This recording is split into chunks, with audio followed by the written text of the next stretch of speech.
ఈ రోజు ఉదయం 2:30-3 గంటలకి మా అత్తగారు ఇక లేరు అన్న వార్త వచ్చిన తర్వాత అరవింద్ గారేమో బెంగళూరు వెళ్ళారు. నేను ఒక్కడిని ముందు వెళ్ళిన వాడిని. నేను అక్కడికి వెళ్ళిన తర్వాత నో మోర్. ఆ సమయంలో గోపి గారు మనం అనుకున్న ఈ ఆర్గాన్ డొనేషన్ గురించి నాకు గుర్తుకొచ్చిన తర్వాత అంత మిడ్ నైట్ అంటే 2:00, 2:30 ఆ ప్రాంతంలో బ్లడ్ బ్యాంక్ ఫోన్ చేసి స్వామినాయుడిని నిద్రలేపి మా బ్యాంక్ వచ్చేస్తున్నాను. ఎల్వి ప్రసాద్ హాస్పిటల్ ఎవరైనా టెక్నీషియన్స్ ఉంటారా?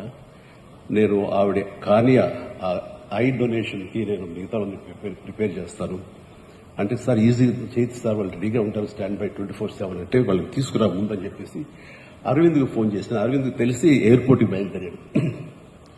అరవింద్లో ఇవ్వాలనుకుంటున్నాను. నాకు అత్తమ్మ గారికి మా అమ్మగారికి మధ్య ఒకసారి ఒక కాన్వర్జేషన్ జరిగినప్పుడు మీరు ఇస్తారా అని అడిగాను. అన్నప్పుడు బాబు కాలి బూడిదైపోయి వస్తాం కదా, అయిపోయి దానికి చచ్చిపోయి ఉంచుకుని ఏం చేస్తాం, అలాగే బాబు నీ ఇష్టం అన్నారు. ఎక్కడ ప్లెడ్జ్ ఫామ్స్ మీద సంతకాలు పెట్టలేదు, కానీ ఆ మాట నాకు ప్లెడ్జ్ లాగా అనిపించింది.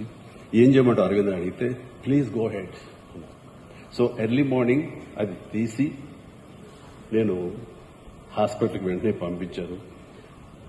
దానికి సాక్ష్యమే ఇది.